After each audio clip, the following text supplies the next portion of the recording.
Bonjour, je me présente, je m'appelle Jean-Marc, je suis bartender au Morito Lab et aujourd'hui je vais vous apprendre comment utiliser un shaker. Sachez qu'il y a deux types de shakers.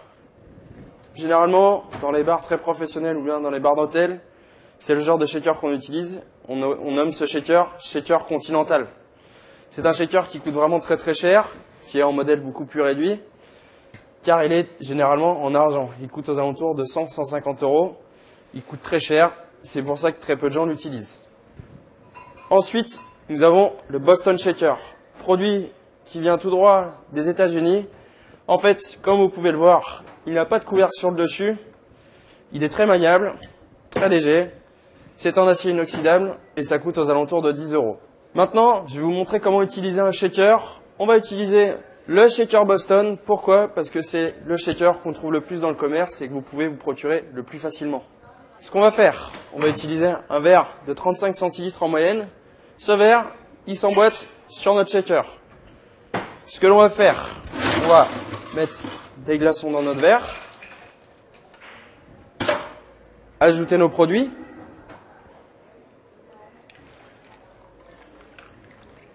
remplir notre verre grossièrement. On va prendre notre shaker, on va venir l'emboîter sur notre verre, taper un petit coup pour le fermer hermétiquement.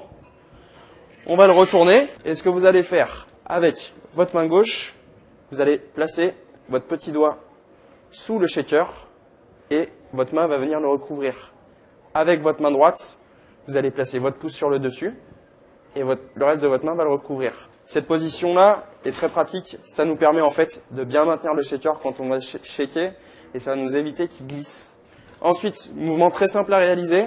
Vous allez vous placer comme ça et ce sont juste vos poignets qui vont bouger.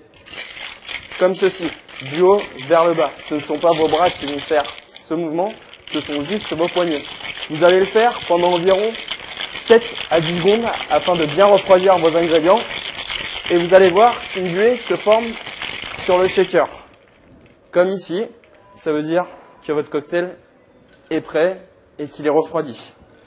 Pour enlever votre verre, très simple, vous avez un grand espace ici, vous allez taper et vous allez enlever votre verre. N'oubliez pas de le soulever, il y a encore du liquide dans votre verre pour ne pas en perdre une goutte. Et ensuite, on va réutiliser notre verre pour consommer notre cocktail. Tout simplement. Et voilà, maintenant, vous savez comment utiliser un shaker.